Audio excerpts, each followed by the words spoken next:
दोस्तों, stories with पैल में मैं अपनी को-होस्ट मिताली के साथ आप सबका स्वागत करती हूँ। दोस्तों, दुनिया में बहुत सी कहानियाँ हैं जो कही नहीं गईं और कई लोग हैं जिनकी कहानियाँ सुनी नहीं गईं। हमारे पास कितने सारे किस्से होते हैं, कितनी सारी यादें होती हैं बोलने और बताने को, पर आज के समय में कोई ऐसा नहीं जो हमारी बातें और हमारे किस्से सुने। तो दोस्तों, आप अपनी बातें और यादें हमारे साथ शेयर कर सकें, इसके लिए स्टोरीज विद पैल लेकर आया है एक नया सेगमेंट, मेरी कहानी सुनो। तो आज हम कहानी सुनेंगे बेहतरीन दिल्ली की बेहतरीन और जिंदा दिल माया मंगला जी से। माया जी, कैसी हैं आप? पल्लवी, मिताली, शुक्रिया। मैं स्वस्थ हूँ और जब आप मुझे लाइव लेकर आए हैं तो इसका मतलब मैं लाइव भी हूँ। और जब आपने बोला जिंदा दिल, तो उससे पता चलता है कि मेरा दिल भी जिंदा है। Thank you.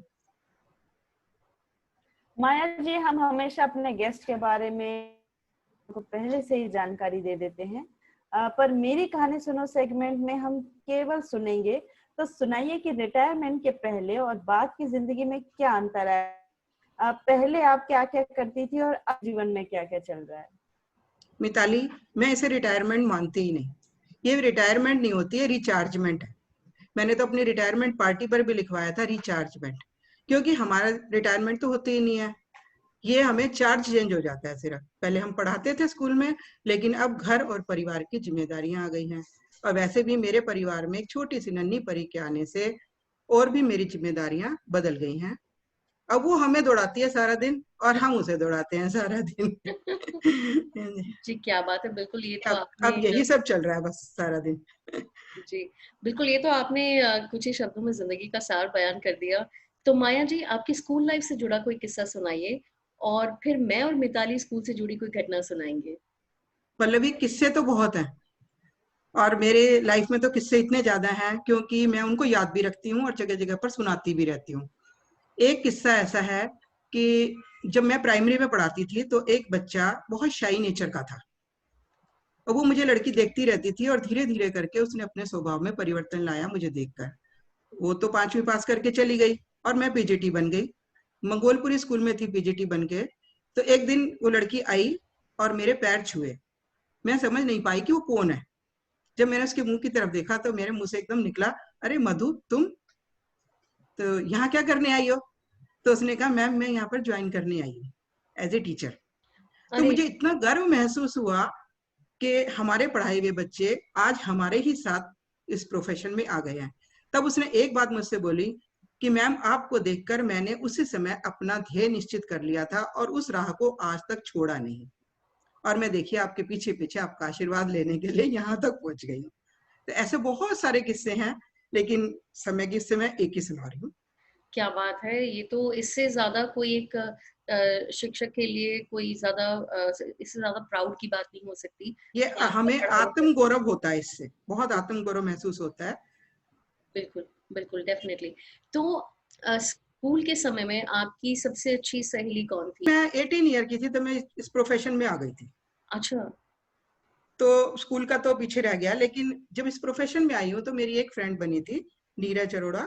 हुँ, हुँ। और पल्लवी, मिताली, वो ऐसी थी कि वो मेरे चेहरे को देखकर मेरे मन को पढ़ लेती थी क्या और बात मैं उसके आंखों में देखकर है। उसके भावों को पहचान लेती थी। आज हम थोड़ा दूर हो गए हैं, लेकिन अभी भी जब भी हमारी बात होती है तो बहुत अपनापन और बिल्कुल ऐसा लगता है कि जैसे हम आमने सामने हैं। तो ये एक फ्रेंडशिप के नाते हमें अपनी इसको बनाए रखना चाहिए। और मैं तो यही कहूंगी, मित्रों से यही बोलूंगी कि कोई भी मित्र हमारे लिए हमारे सामने सहायता का हाथ बढ़ाए, उससे पहले ही हम उसके साथ बोलें और उस पर पूरा विश्वास कि उसकी कोई कमी भी हो तो हम कहीं बाहर ना बोले, उससे बोले, जिससे कि उसमें सुधार आए और हमारी मित्रता में दरार ना आए। तो बिल्कुल, क्या मित्रता बात तो है। वही है। जी, बिल्कुल माया जी, और स्पेशली आजकल के वक़्त में जबकि दोस्तियाँ थोड़ी छोटी हो गई हैं और थोड़ी-सी प्रैक्टिकल हो गई हैं। आज के वक़्त में ब और भी बहुत ज़्यादा ज़रूरत है, जो आपने बात कही उसको हाँ, बिल्कुल। सोचने और समझने की और अपने जीवन में उतारने की। क्योंकि जो तो डिप्रेशन आज के टाइम पे आ रहा है ना, उस डिप्रेशन को तोड़ने का एक ही साधन है, जी, आपके पास एक अच्छा मित्र होना। जी बिल्कुल, बिल्कुल। और मित्रों से जब आप शेयर करते हैं तो एक तरीके से वही आपकी जिंदगी की थेरेपी होती है, आपको किसी और बिल्कुल थेरेपी की बिल्कुल। जरूरत ही नहीं। जी बिल्कुल। कोई और थेरेपी नहीं चाहिए। अच्छा बहुत ही बढ़िया। पल्लवी, अब मुझे बताओ पल्लवी, हम्म। अपने जीवन से जुड़ा कुछ कुछ किस्सा बताओ, फिर स्कूल लाइफ से जुड़ा कोई। स्कूल के मेरे किस्से तो मतलब बहुत ही जो मुझे बातें जो याद हैं उसमें से एक बात तो ये है कि मैं बहुत ही शर्मीली किस्म की होती थी और बहुत ही शाय बच्ची थी। तो मैं किसी से बात ही नहीं करती थी, लेकिन सबके पीछे पीछे घूमती थी, देखती थी सबको कि सब लोग कैसे हैं, क्या करते हैं। और आई थिंक शायद उसकी वजह से मेरी टीचर्स मुझे बहुत पसंद करती थी। तो उन्हें लगता था कि ये एक बच्ची है जो कभी कुछ शरारत नहीं कर सकती, कभी कुछ गलत नहीं कर सकती। तो मैंने जो मेरी शरारतों का सिलसिला था वो मैंने बड़े होकर शुरू किया। अच्छा। तुम्हारे टीचर भी शरारती बच्चे को ध्यान रखती है। बिल्कुल बिल्कुल। हिस्सों पर ही मुझे याद आया, मैंने ही लिखा है वैसे, जी कि जब मैं एक बार क्लास में इतिहास पढ़ा रही थी तो एक शायर ने मुझे इतिहास पढ़ाते हुए देखा और उसने अपनी शायरी की, इतिहास की कब्रों को तुमने खोदा किस नजाकत से, इतिहास की कब्रों को तुमने खोदा किस नजाकत से, कि वर्तमान का भी मन कर रहा है कि वो भी इतिहास बन जाए। अरे वाह, क्या बात है, क्या बात है, बहुत ही ये बढ़िया। इतिहास के पन्नों को जब एक एक करके उखेड़ते हैं या कुरेदते हैं तो कहीं ना कहीं अपने ही किस्से नजर आते हैं हर जगह। बिल्कुल बिल्कुल। और जब कविताओं की बात आई है तो मैं ये जानना चाहूंगी माया जी की आपकी रुचि ज्यादातर किस में रही, हमेशा पढ़ाने में, कविता लिखने में, या फिर दोनों में? पढ़ाना जो है ये मेरा पेशा भी था और पैशन भी था, और लेखन जो है ये मेरे आत्मा की खुराक थी। बिल्कुल तो दोनों को हम कंपैरिजन में तो नहीं ले सकते। बिल्कुल। पढ़ाने का काम मैंने 40 साल तक किया, अच्छा लेकिन लेखन का कार्य तो मैं ये कहूंगी कि मैं 8 साल की होंगी शायद, जहां से अच्छा मुझे याद है। मैंने लेखन तब से किया, बीच में थोड़ा थोड़ा ब्रेक आ गया होगा किसी कारणों से। अच्छा। और अब 2-2.5 साल से मुझे लेखन के लिए बहुत ज्यादा घर की तरफ से भी प्रोत्साहन मिला और समय ने भी मुझे काफी सपोर्ट किया।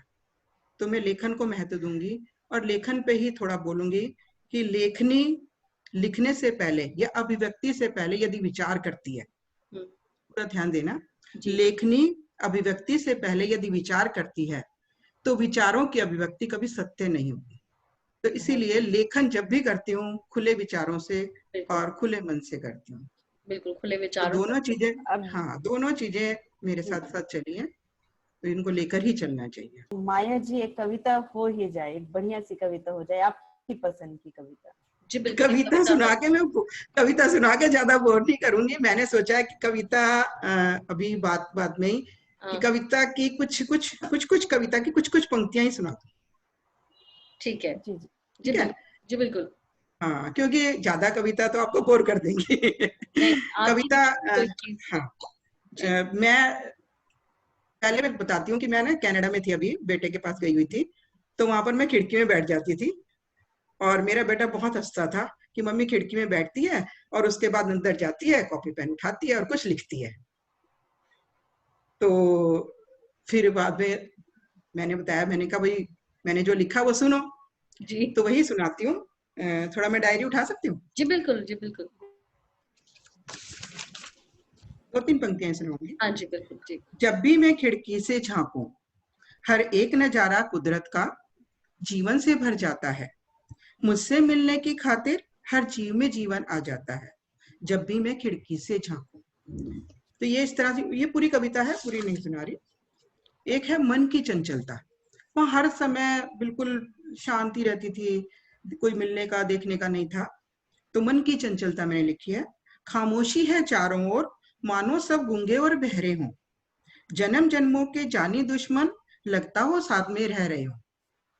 लंबी महंगी कारों की कतारें द्वारों पर अड़ी खड़ी, कौन घूमता है, कब घूमता है, यह पहेली सदा बनी पड़ी। खिड़की के पर्दे खिंचे खिंचे, भीतर का हाल बयां करते, नई दुल्हन मानो झांकने की खातिर थोड़ी शर्म हया बरते। हल्की सी भी हलचल मन को चंचल कर जाती है, जब कोई अब कोई आकर बोलेगा, ये सोचते ही मुर्दे में जान आ जाती है। हलचल और कोलाहल से जब सबके मन भर जाते हैं, ये इंडिया की बात है, जी जी तोड़ छाड़ कर इस दुनिया को भाग भाग यहाँ आते हैं कनाडा और देश में, बिल्कुल इसमें रमने की खातिर अपना सर्वस्व लुटाते हैं। बिल्कुल। शांति और सन्नाटे में, शांति और सन्नाटे में वो अंतर नहीं कर पाते हैं।